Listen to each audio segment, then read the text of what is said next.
You're listening to the To Write Love on Our Arms podcast, a show about mental health and the things that make us human.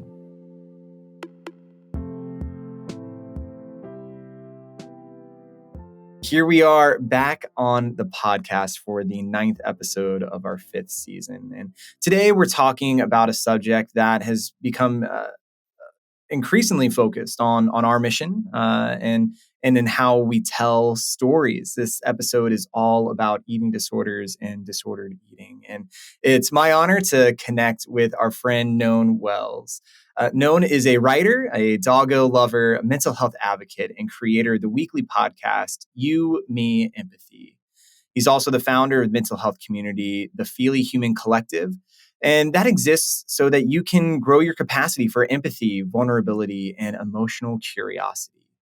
For Nōn, eating disorders, and specifically anorexia nervosa, have played a role in his mental health journey. And we are, again, just so honored to share this space with him. Nōn, how are you today?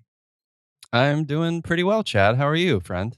I'm doing great. Thank you for asking. So many of you who are watching and listening may have first come across Nōn's name on our website due to a piece that he wrote last year about his journey with eating disorders, with anorexia, and also with just general mental health journey. It covered a lot of space. We definitely recommend that you give it a read. It's called The Day I Stopped Eating. And we'll get to that in a bit, but I guess just to set the stage for this conversation, in terms of your mental health journey, eating disorders, and again, specifically anorexia, have made an appearance. Would you be comfortable sharing briefly about what that journey has looked like? Yeah. So I am 40 now.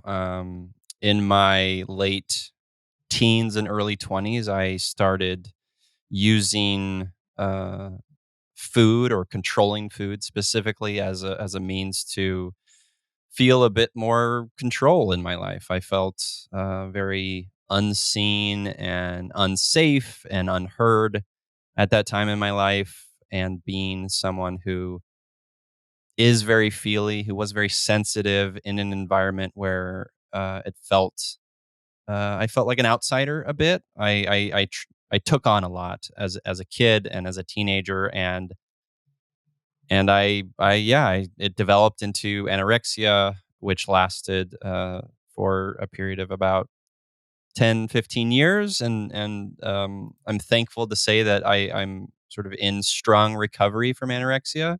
It's been some time, and but it was hard. It was pretty brutal, emotionally, physically. But yeah, it was that control response. That's I think so human, right?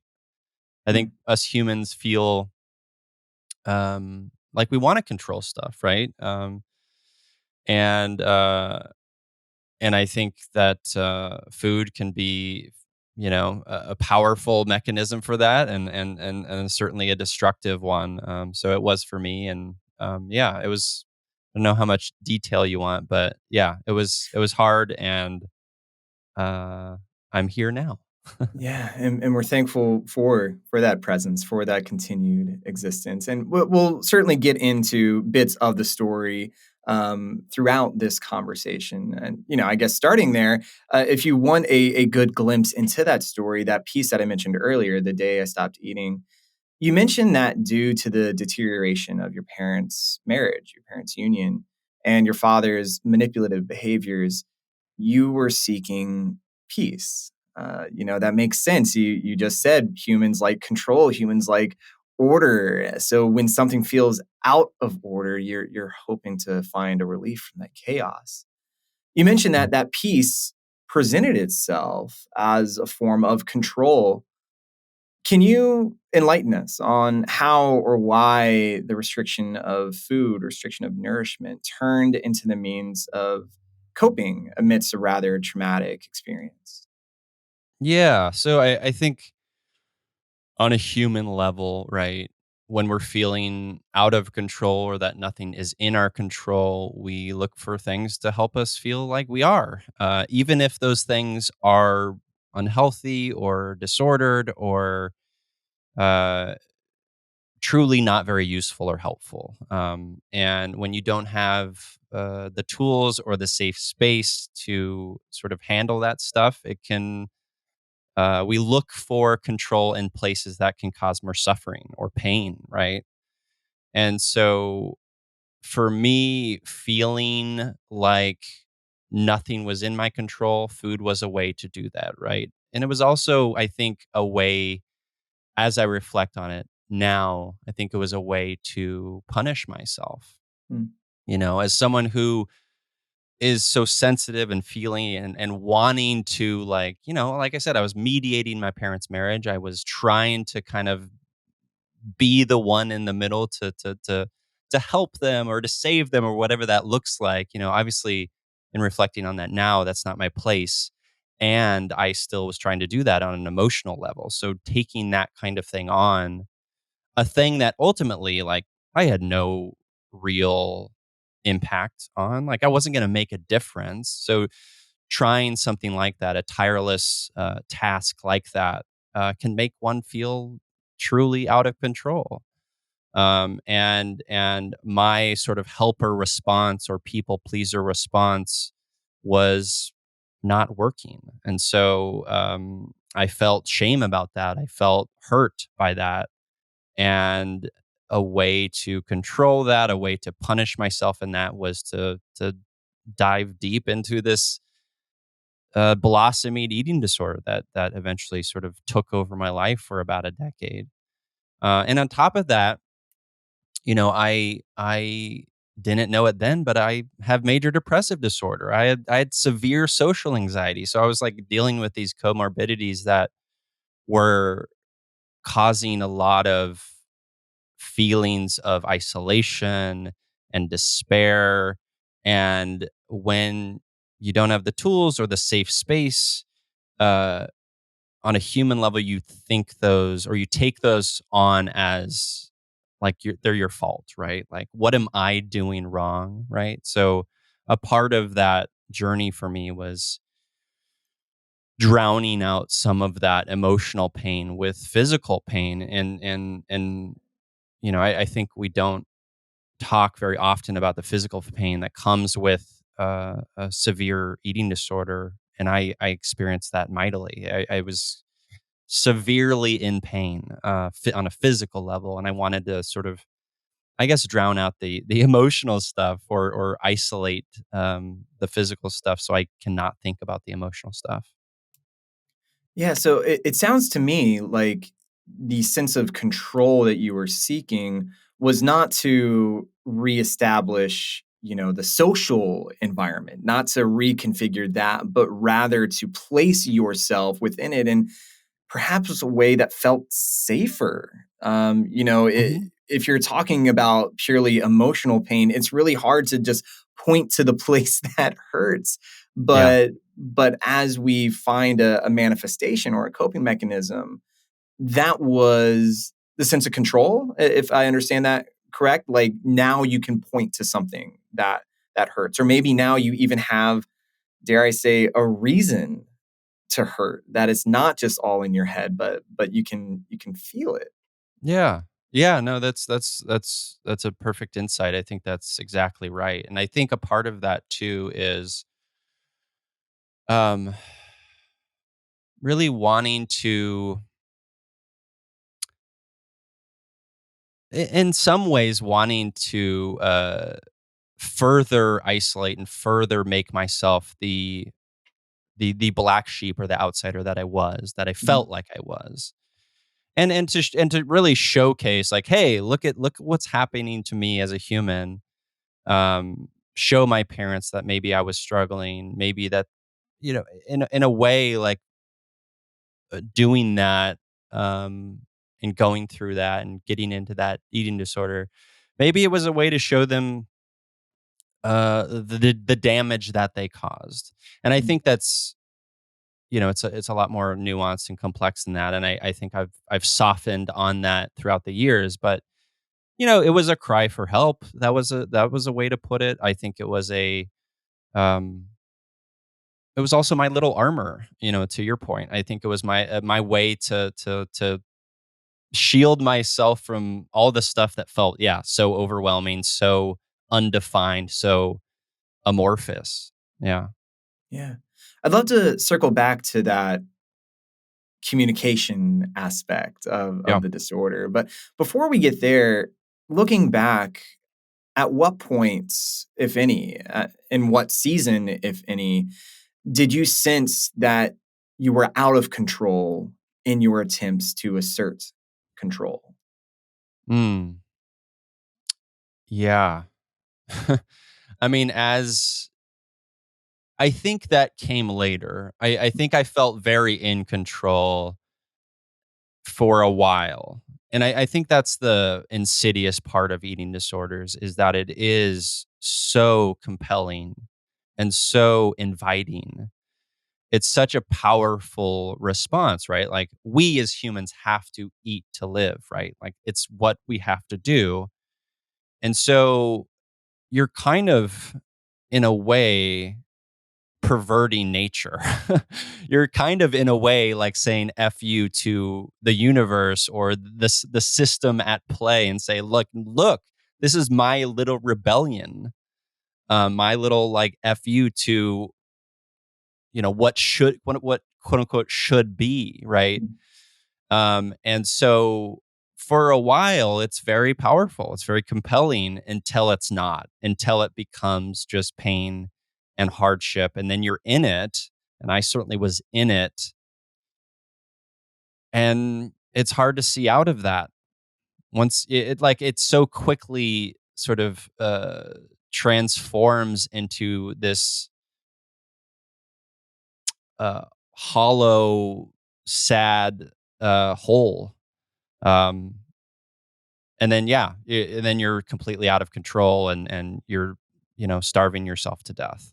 So it's hard to define like how I went from, oh, I feel good about this, I feel like I'm in control, to like, oh shit, this is this is hard, how do I get out of this? It's really hard to even reflecting back, it's hard to figure out where that transition was. Yeah, and I think, in your description of that, it's so important to point out that your goal was not to develop an eating disorder. Your goal was not to develop an unhealthy relationship with food.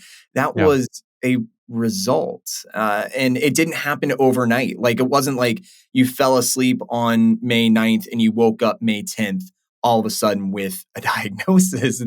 This is variations and shades of gray, and before you know it, you're in a completely different world than when you originally started on this journey. To that Yeah. degree, like, just a word of grace to anyone that is struggling right now, that loves people that are struggling, that know that it didn't it didn't manifest overnight, Mm. and unfortunately, that means it's not going to go away overnight. We're going to have to take steps in and out of the current situation that we're in. Yeah.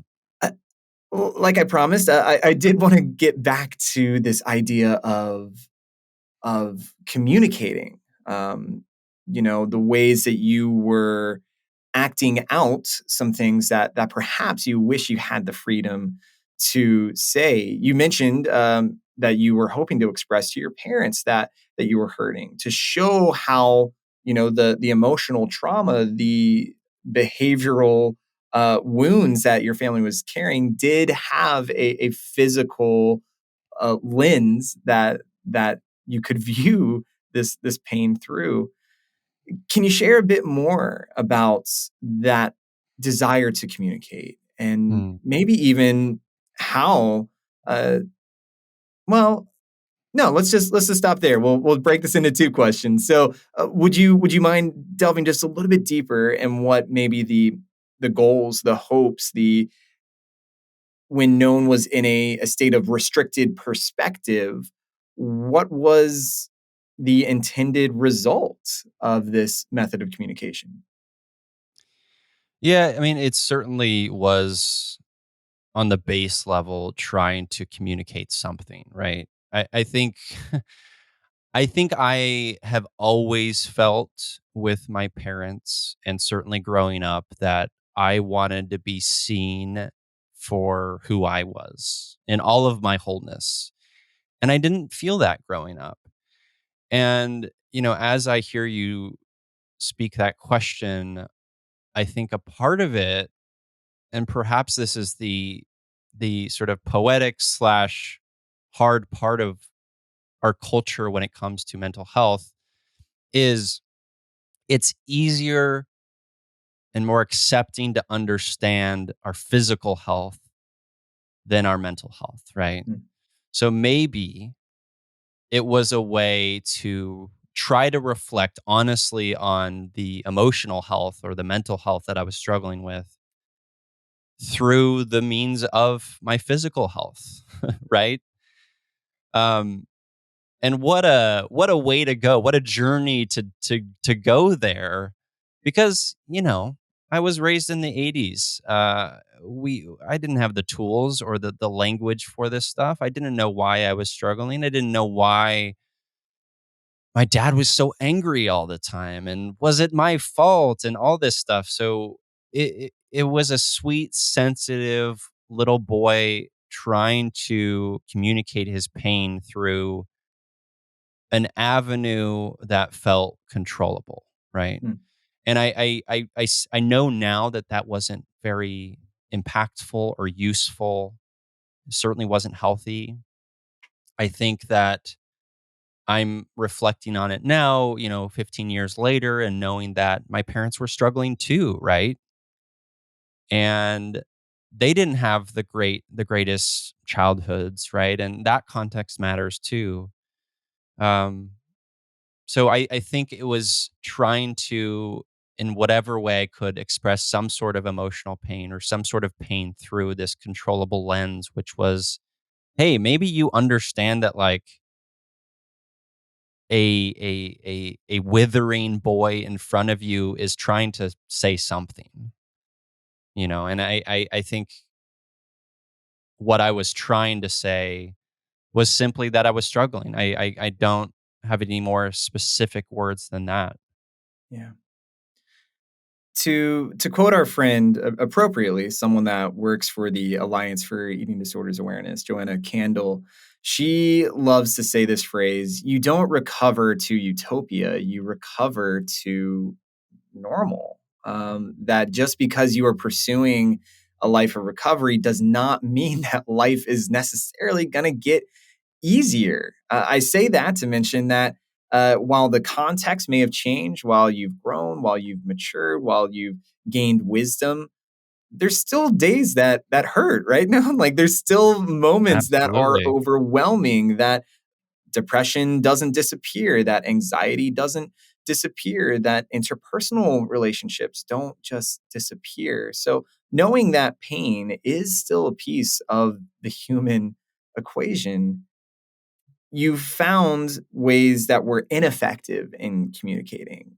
Mhm. Now, as you're in recovery, what does that renewed perspective on proper communication look like? Yes, great question. I first want to go back a second and just say, to your point about it not being, coming back to normal. I think that it, for me at least, and this is certainly the case for a lot of folks I've talked to on my podcast, is it gets harder before it gets easier too, Mhm, and that's because for me, when I was struggling in my eating disorder, I was still very lost. I hadn't done the work. I hadn't gone to therapy. I hadn't even uh, gotten a diagnosis for my major depressive disorder or my anxiety, right? And so that is the hard, sort of messy, nuanced work that needs to happen before we heal. Um, so that's an important context. yeah, So to answer your question about how I sort of convey my struggle or pain now, I I give myself a lot of grace and compassion. I try to be clear about what I need. I'm also clear about my boundaries and my expectations and my assumptions. I'm also trying to bring awareness to what triggers me, and that includes reflecting on who I was and how who I was informs who I am today, right? I am bringing awareness to what fills me up and what is maybe harder for me. Um, when I met my partner, Jessica, we've been married for almost 12 years now, together for 15. She very politely urged me to go to therapy. And I was in my late 20s then. I still struggled kind of very, very much so. Um, and therapy really allowed me to deepen into curiosity for myself. I had paved a life for 26, 27 years that was really about giving all of myself to everyone to my detriment, uh, emotionally, physically, etc. And so a lot of my work early on was about investigating why that was the case, right? Why was that the case? Why was I doing that? Can I take this helper response and use it as a superpower, but also honor my own needs, right? Go inward before I can go outward. So that's a I big love piece of it. Yeah. I love that phrase you said, the idea of being curious about yourself, curious about Mhm. your life. It occurs to me this is not the first time we've said it on this podcast, but we can be rather unreliable narrators to our own stories. It's worth that investigation. It's worth digging in, and you don't have to dig in by yourself. You can have Jessicas. You can have therapists. You can have trusted mentors, friends, family. Uh, this is important to help gift us with some questions and gift us with the space to feel what we have to feel, to process, these parts of ourselves that we meet along the way. Yeah. I would argue that we need each other. Mm, I would say we can't do it alone. Um, as much as the world, certainly sort of American culture wants to tell us or make us believe that we are these individual beacons of strength. We are strength because we have each other. We grow in connection with each other, right? That's how we find perspective. That's how we learn. That's how we grow. That's how we investigate our bias and assumptions and, all of it like through each other. And that's why safety is a big part of this, right? Like what does safety look like for each of us? Who are safe people? How can we deepen into those connections and relationships to allow for all of us collectively to heal? yeah, shout out to all those listening and watching that just got goosebumps during that. You are not alone. That was beautiful, known. I want to talk about that a bit more. Maybe even less out of just the theoretical and into the actual, into the lived experience. Let's talk about the role that brave friends had in your recovery journey. You spoke specifically about one that visited you as you were studying abroad in the Mm. blog. But would you be comfortable bragging on some friends real quick? What did friendship look like in the midst of a really liminal space? Yeah, it looked like people showing up, and what is hard about that sometimes, especially when it comes to mental health, mental illness, is that we that it's uncomfortable, that we don't know really how to show up, but we know that we love that person and we care about them, right? So Kyle, my friend Kyle, who I've known since high school, he visited me when I was very sick, studying abroad in Wales, and he showed up. He didn't know what to say. Maybe he didn't have the words. He didn't. He couldn't maybe even relate or empathize fully, but he had compassion.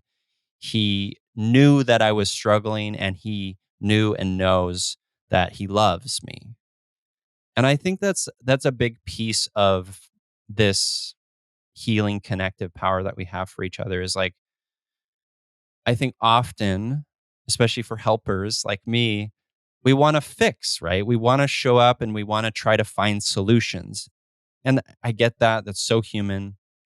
And sometimes people just need to be seen and to be listened to and to know that they're there in love when we need them, right? So there was a few people like that, Kyle, a couple other friends like that who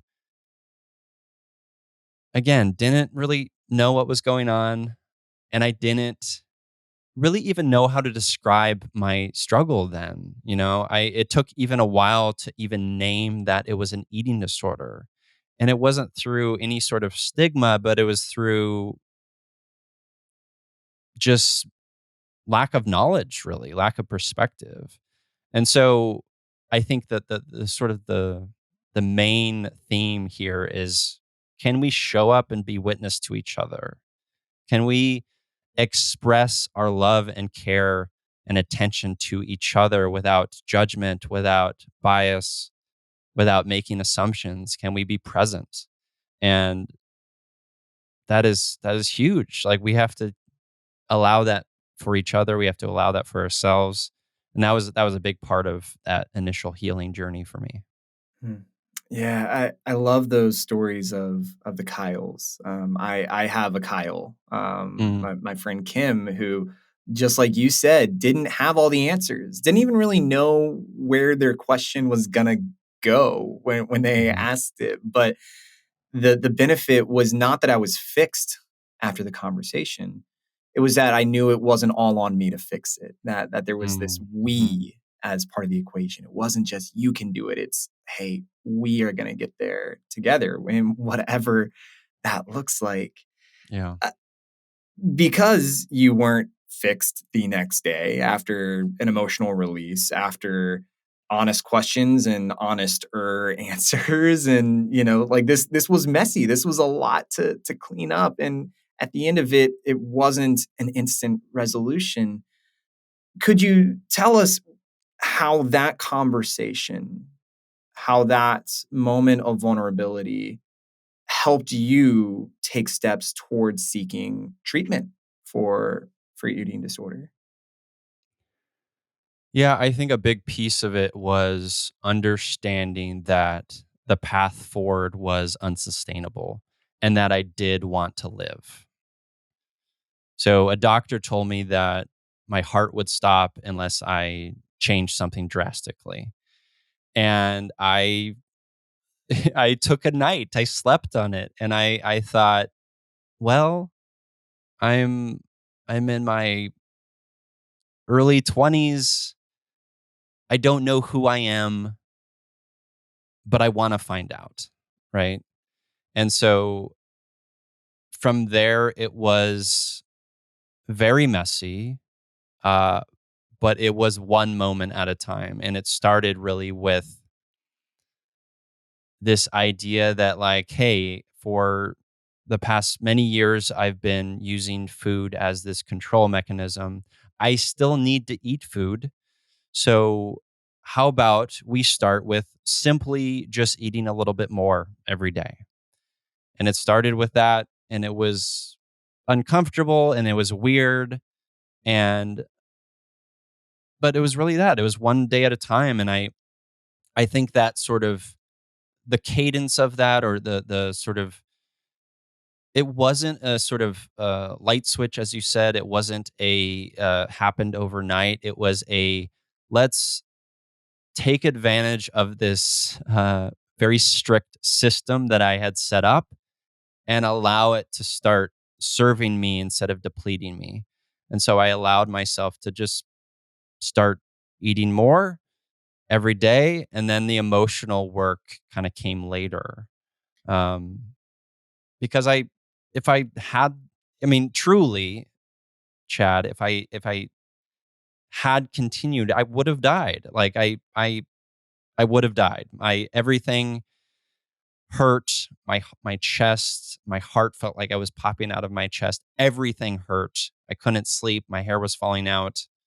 I was a zombie. Uh,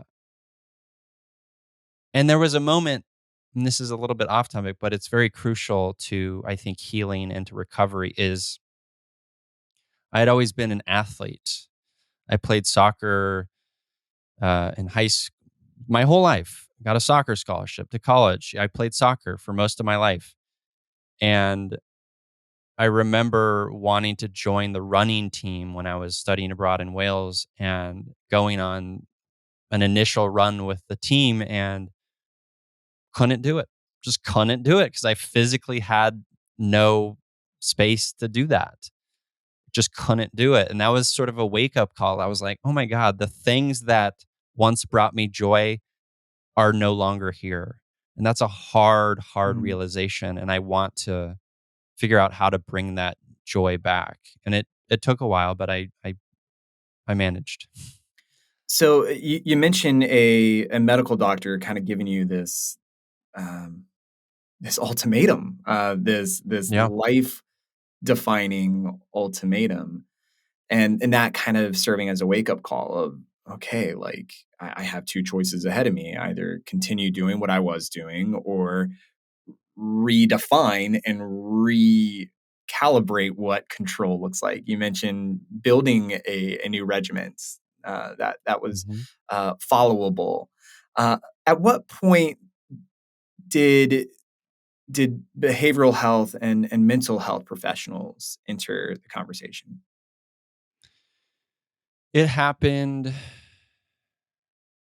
well, in truth, it happened a few years later, maybe a year later. And initially, it didn't go so well. I was still very guarded and I was still very steeped in shame, I think. And I had a lot of armor up that I needed to shed still. And so I tried out a few therapists to to maybe appease people in my life, encouraging me to do it. And it really didn't start happening in in in truth until I had met my wife Jessica in my late 20s. So there was a stretch there of 5 years where I just kind of I went into therapy, maybe got some insights, but still had a great deal of work to do and a great deal of I was damaged. Like I had guarded my heart for so long that it was hard to let anyone in. It was hard to let people see me in my joy, in my light. It was hard for that, and I think I hold a lot of shame still about that time in my life because it I what like, how could I be? I was gonna say I wasn't myself, but how could I be myself? I just was very guarded. I had a ton of armor that I eventually was able to dismantle a bit of, but I'm I'm all over the place. The answer to the question is it happened in my late 20s where I eventually found a therapist who really allowed me to grow and to heal and to connect with myself in a deeper way.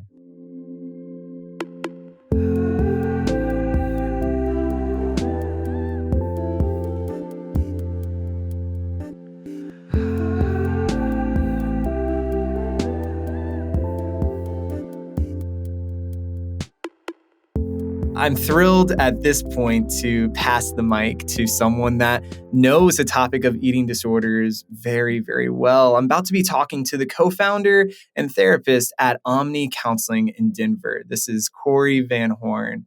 So, Corey is a queer woman whose identity is both deeply personal and political and informs her work as a therapist and dietitian. She believes that therapy is inherently radical and that it aims to dismantle and abolish systems of oppression and the ways we as individuals have internalized them. Outside of work, Corey loves to spend time with her family, friends, and her dog, Roxy. Please say hi to Roxy for me. And she also enjoys the outdoors of Colorado, live music, and roller skating. Corey, thank you so much for taking the time to chat with us today. Absolutely. Thanks for having me. So before we really dive into questions about therapy and access points and this, that, and the other, I think it's important to first define what are eating disorders. And I guess beyond that, what all is encompassed in eating disorders? What are the disorders that we currently have a language for? I think what feels most important is, naming, of course, the eating disorders that are currently in the diagnostic manual, the DSM, anorexia, bulimia, binge eating disorder, avoidant restrictive food intake disorder. And then there's like an eating disorder not otherwise specified diagnosis. So that's like kind of the clinical part of it, which honestly to me feels less important than speaking to just what eating disorders are in general, and that the spectrum of disordered eating and eating disorders is much larger than I think what, the general population thinks. Yeah, it feels important to name that disordered eating is a large umbrella, and there are lots of things that fall underneath that that might not necessarily fit in the diagnostic criteria. So, where does the line start to get drawn between disordered eating and an eating disorder? Because we live in a large system that is, I guess, kind of controlled by the medical, industrial complex and um, insurance industrial complex, like, things that are validated by the medical complex and insurance are what is diagnosable and what can be assigned a diagnostic code. And so I think that's where the line gets drawn, is between, if somebody can actually be diagnosed and fits all of the diagnostic criteria, then that's when we would give them like a formal eating disorder diagnosis. um, but there are many folks who would fall under disordered eating that wouldn't necessarily fit into one of the criteria for diagnosis. But I guess that kind of leads us to this next question of going off of research that has led to diagnosing tools. Who is most commonly impacted by eating disorders?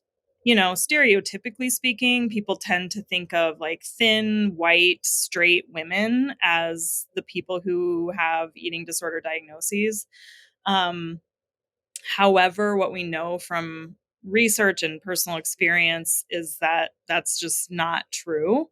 And so I think, yeah, it's important to name people of color, particularly when women of color are.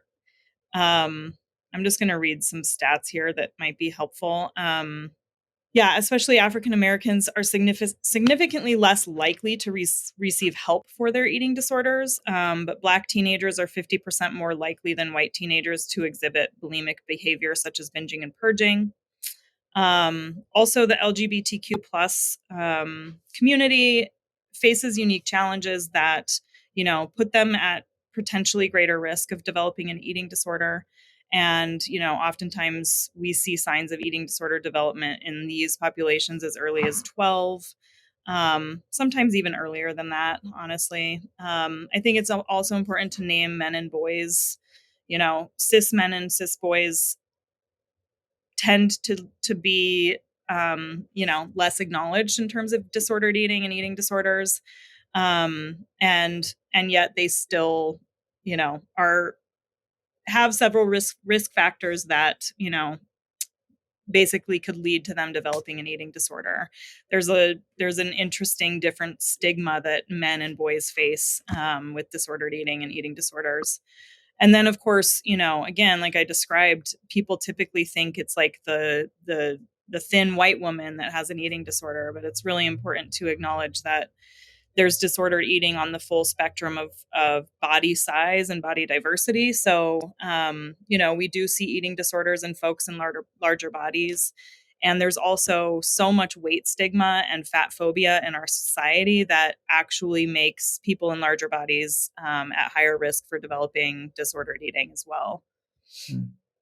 And as we turn our gaze towards kind of prevalence, what do we know about how many people roughly? And maybe we can just say the United States if there aren't worldwide numbers, but about how common is it for people to have eating disorders? That's a great question. I'm looking at the National Eating Disorder Association's website right now. According to their according to their stats, they estimate that 20 million women and 10 million men in America will have an eating disorder at some point in their lives. People are often super curious about why. I mean, food is a building block of life. You need food to live. We were talking during this episode with our friend Nōn Wels, sharing his story about his journey with an eating disorder. And he defined his journey as one being centered on the theme of control, of Mm, seeking to, emotionally regulate or even socially regulate yeah. during some difficult times. As a dietitian, as a therapist, what do you see? What do you hear? What do you experience? And how and why eating disorders present? It's there's as many people there are with eating disorders, there are as many reasons that Mm. folks might develop an eating disorder. So I think it's really individual, and it's really, I think, ultimately comes down to um, self-preservation. And even though that seems counterintuitive, it's really about like creating safety for oneself and creating a space where yeah, there might be a sense of control, but it also might be about like, yeah, helping regulate emotion, helping bring a sense of safety. I think that that's such an important point that you led with that we're talking about an individual in pain, an individual trying to make sense of the world around them. And Right. so the reasons will be individualized. I don't reckon it's too far off to say that that treatment will also be to a degree individualized, catered to a specific person's perspectives, experience, goals, and what have you. With that in mind, can we paint with any broad strokes about what Mhm. the treatment outlook looks like for eating disorders? Yeah. Yes, it's certainly going to be individualized. Oftentimes it will involve a team approach. So oftentimes folks with eating disorders will need to see a dietitian, they'll need to see a mental health therapist, and then possibly a psychiatrist as well as a medical doctor. So there's a lot of different clinicians that are going to be involved in the treatment process. Sometimes family therapy is also part of it. And I guess from each of those sort of perspectives, again, it's going to be an individualized approach depending on what the client is presenting with and what their needs are. Generally speaking, we're going to do nutrition education and nutrition support around whatever the client's relationship with food is looking like. From a mental health perspective, it might be about trauma work and healing some of the past traumas that the client has experienced. It might also just be about learning grounding skills and grounding techniques to help soothe and regulate the nervous system without using eating disorder behavior. And then of course from a medical perspective, we're just making sure that things are okay medically speaking. And then psychiatry can be involved too if clients have different meds that might be helpful, or yeah, things that are more medical management oriented. So yeah, there's a lot of different people that are going to be involved in the process of treating a person with an eating disorder. And like I said, it's going to look very different from person to person. So there's no like hard and fast way of doing this. It's very individualized. And with that, you mentioned kind of the wide support network that's going to be needed, that's going to be deserved and warranted as someone's walking through this. I'm wondering if you have any information or if you have any experience in identifying a correlation between, you know, adverse childhood experiences, traumas, and how that can manifest into eating disorders. Yeah. I don't know stats off the top of my head, but I would say that, we do see a lot of folks with trauma and adverse childhood experiences like you named. That's commonly associated with eating disorders and eating disorder behavior. I think it's really important to name that systemic oppression plays a huge part in this. And what I mean when I say that is, racism, sexism, ageism, sizeism is really important to point out. The like I mentioned earlier, weight stigma and fat phobia and the way that our culture oppresses people in larger bodies has a direct impact on the way that we as human beings connect with our bodies, relate to our bodies, and then, resultingly the way that we take care of our bodies or don't take care of our bodies. Such a beautiful and poignant point. And beyond the beauty and the poignancy, what a call to action. That, that's been one thing I've been so excited to see over the past 14 years of working for this organization, is how mental health has become, and behavioral health has become, appropriately, a social justice issue. Yeah. That when we talk about eating disorders, we have to talk about food equity. We have to talk about job security. We have to talk about housing availability. We have to talk about all these things because they play in together, just as they play into uh, a number of personality disorders, a number of depressive and anxiety like, right, like this. We're talking about entire people, which means we have to address the social context in which we relate to one another and ourselves. Allow me to softly step down from this soapbox, but I just want to thank you so much for bringing that up. Yeah, absolutely. As we mentioned at the beginning of this conversation, there are so many myths. There's so many misconceptions about eating disorders, what they are, who has them, what it looks like to recover, how one does access treatment and therapy. For you, as someone that is super steeped in this world, what are some common myths that you would love to take to task, that you would love to challenge and really get us to correct our perspective on? Yeah. I think, like I named earlier, it's really important that we as a society start seeing disordered eating for what it is. I think there's, the common myth, again, the trope of the thin white woman that has an eating disorder, but actually, that's not really what we're seeing in the work that we're doing. I mean, we are seeing that, of course, but we are seeing, a large large diverse population of folks with disordered eating.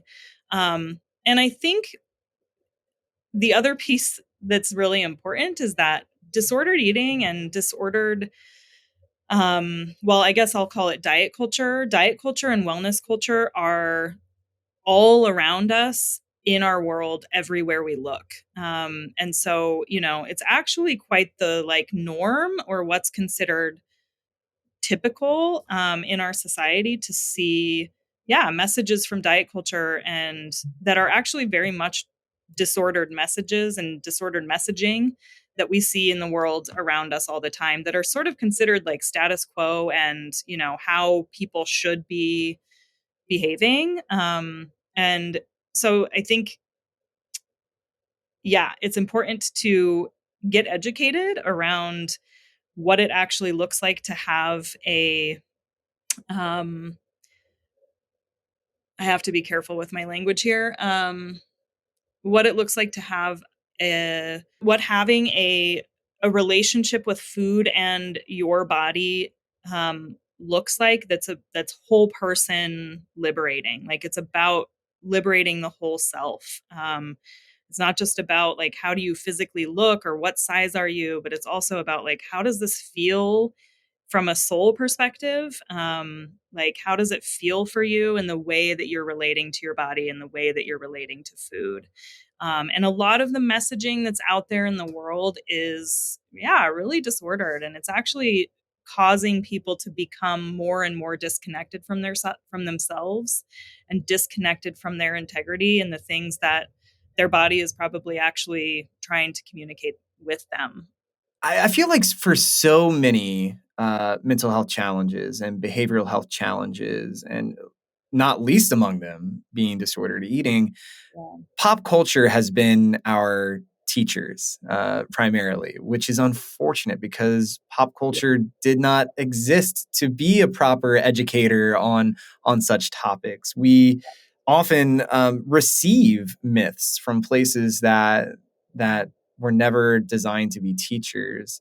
I'm wondering if you have maybe in a piece of literature or a movie or TV show have seen any depictions of disordered eating and eating disorders, and maybe even recovery therein, that you thought did it right. That at the end of it, you're like, you know what, that was appropriate. That was sensitive. That was kind and gentle and honest with what the issue at hand is.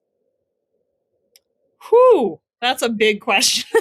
That is, yeah, and I didn't even give you a heads up on that one, so apologies. That's okay. Okay. Wow. I think there's a book called Shrill by Lindy West that's also been turned into a TV show that probably does a reasonable job of like just demonstrating like fat liberation and body liberation and what it looks like to live in a body that might not be societally privileged or like what we consider the ideal from a cultural perspective. But like just looks at, yeah, what is it like to exist in a body that doesn't fit into society's norms, or dominant culture norms, but someone who's still living their life and doing so in a liberated way. So that's I think a good piece of art to represent that. I mean, honestly, like Lizzo's TV show that was just recently aired, where she was looking for some backup dancers to perform with her. I think that does a great job of showing what body liberation looks like and what it means to live in a body and exist in a body and not hate it.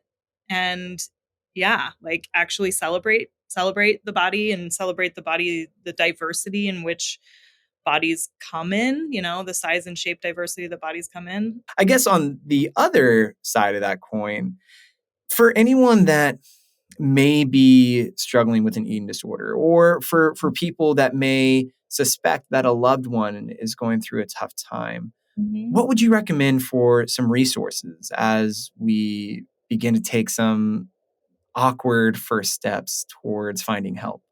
Yeah. Yeah, I think the National Eating Disorder Association website is a good place to go just for basic information and to kind of get a feel for like what does it look like to have an eating disorder, and yeah, what are the statistics around eating disorders and disordered eating. Um, I would also say the website for the Association for Size, Diversity, and Health is probably a more well-rounded, more inclusive space. NIDA is trying, but they're sometimes missing the mark. But I think ASDA, the Association for Size, Diversity, and Health, is really trying to create inclusive content that really speaks to the experience of having an eating disorder for people of all shapes and sizes, all genders, all sexualities, all races, because yeah, like eating disorders affect everyone.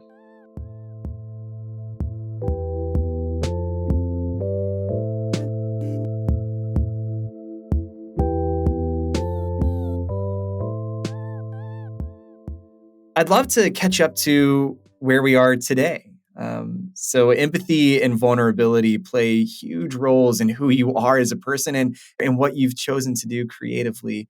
You have a podcast that, again, is called You, Me, and Empathy. You're the founder of the Feely Human Collective, which is a mental health community. And you just released a journal that's called Dear Childhood Me.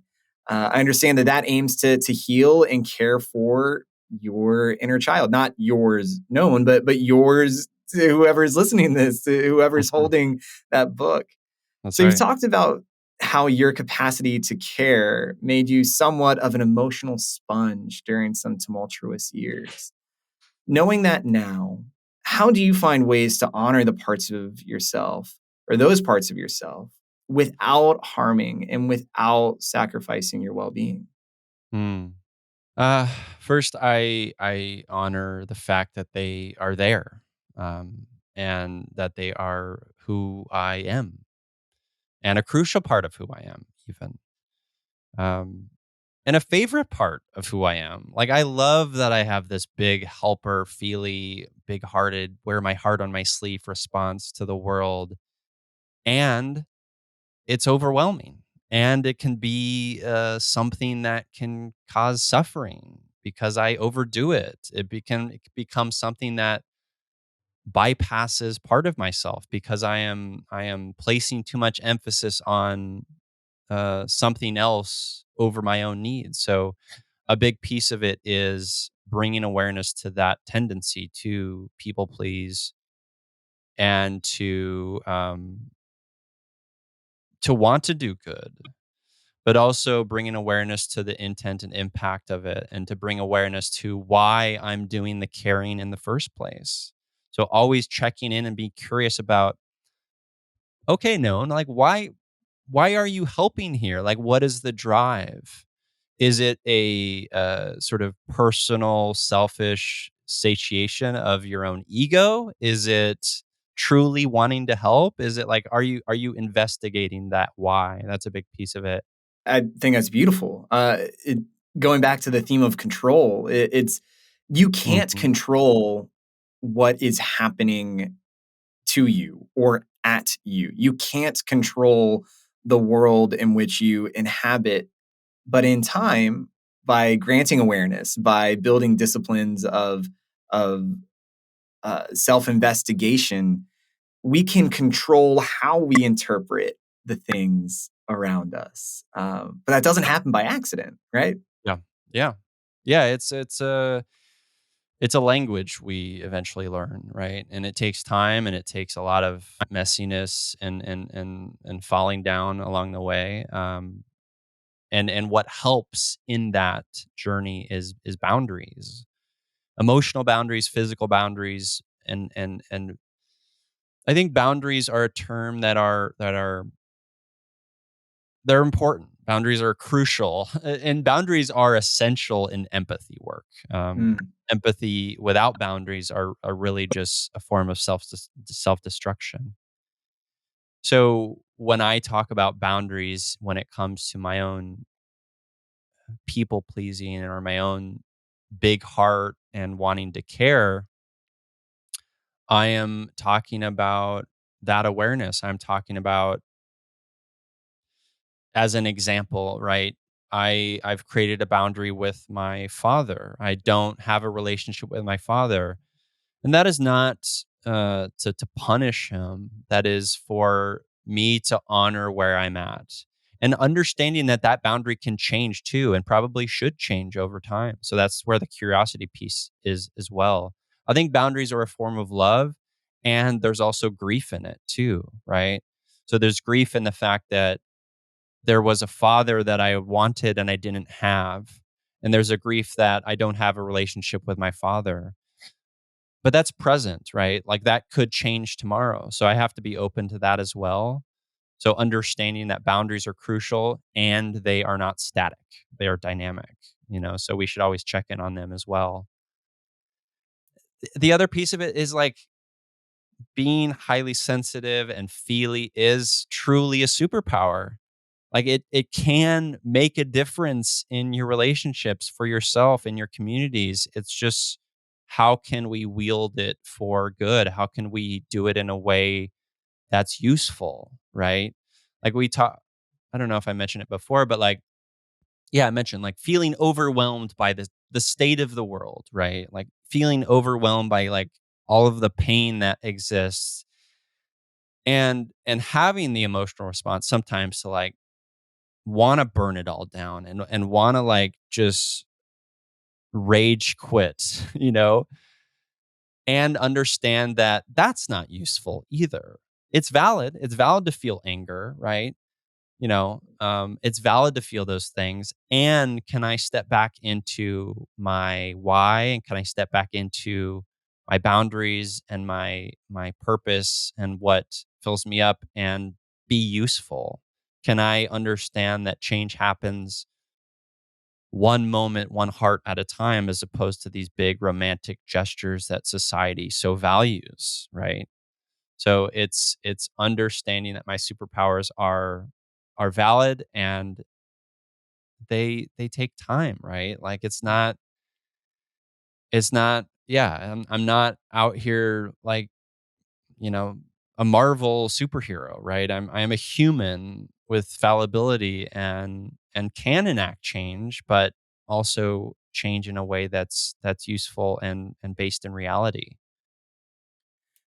I just gotta take a minute and just say how much I appreciate your care with language. It occurs to me Mm, that mm, when you are your favorite conjunction is and instead of but. I love that you allow two perhaps even disparate ideas to occupy the same space by using and instead of saying, you know, sentence number one, but sentence number two, you do such a gentle and inclusive twist that it strikes me again like, as something intentional. That's something that you had to build up to. I just want to say I so appreciate that you know a little three-letter word has painted this conversation mm, with an immense amount of compassion and grace.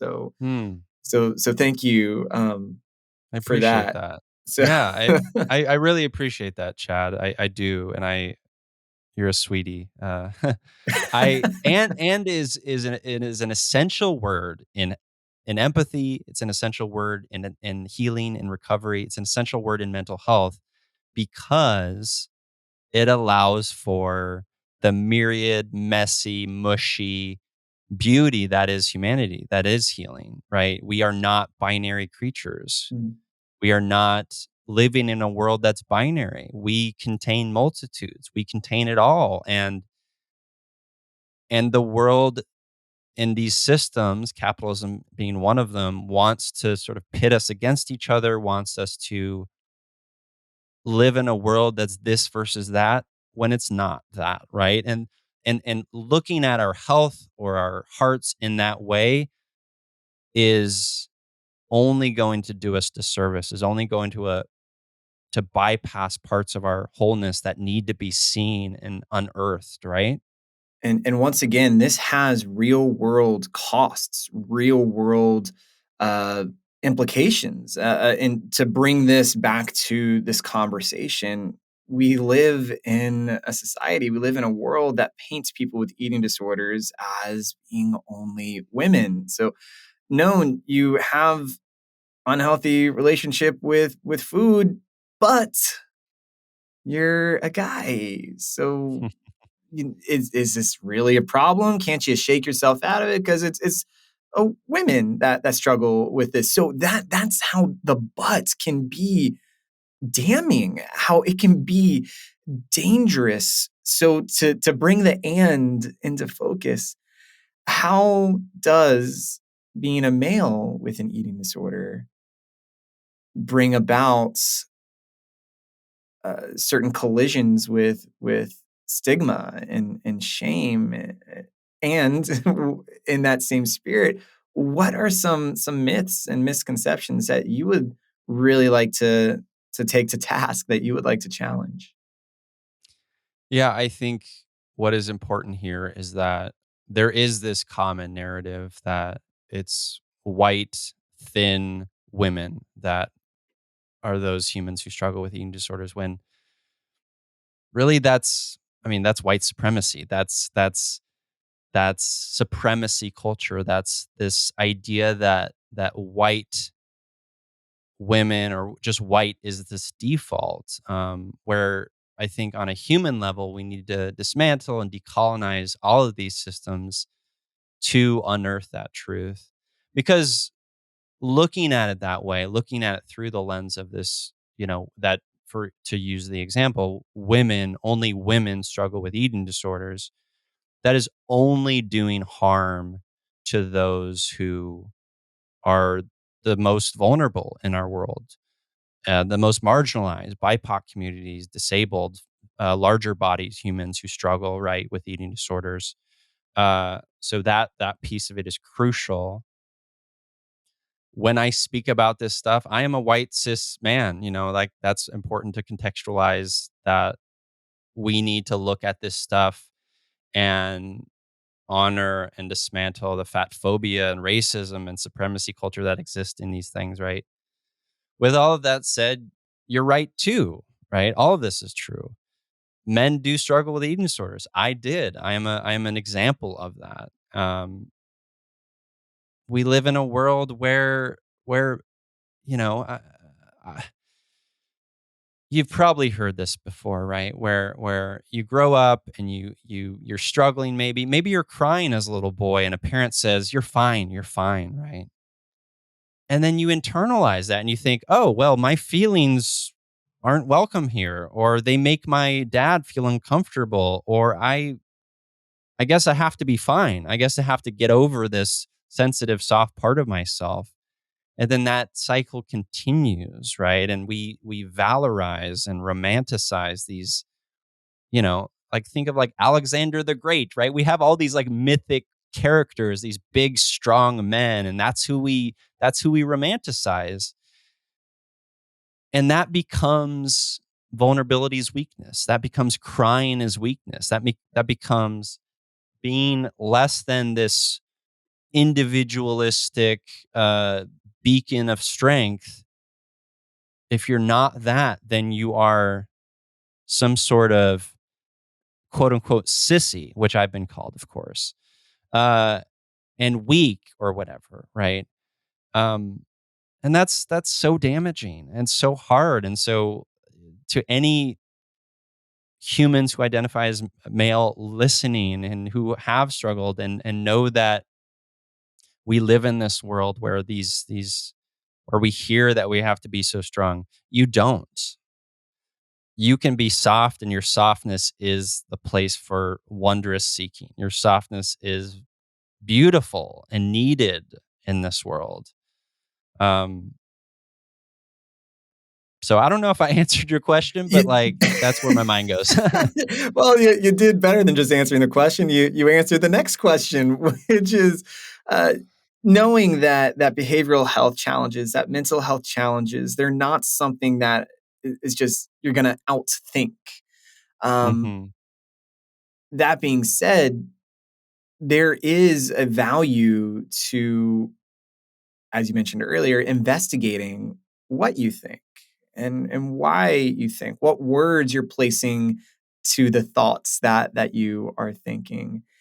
And just to wrap this up, I was wondering, even though this has been a conversation full of mantra, full of wisdom, full of helpful tidbits, is there anything that you wants to say that you haven't quite said yet? And anything that you would love to express to childhood Nōn or to anyone else out there that may be in the throes of wrestling with an eating disorder, maybe taking some tepid steps towards help, or really just any thought pattern or collection of words that you think would be of value. Yes. So I know for me that a big piece of my recovery and my healing was getting over the hurdle or the obstacle that I deserve love and nourishment. I didn't believe that was true and still struggle with that belief, Chad. And so I would say to all of you that you are worthy of love. You are worthy of care and attention and nourishment. You're worthy of being fussed over. You are worthy of not just seeing food as caloric bits, as I used to call it, but as healing and as joy and as pleasure. You are also worthy of hope. Uh, and there is hope. There will always be hope, even if it maybe doesn't feel like that right now. And one of the things in my journal that I like to say is this: you might feel like your heart wasn't made for this world. when in fact it's exactly what the world needs. Mm. So keep leading with that soft heart. It's needed in this world, and you'll find your people.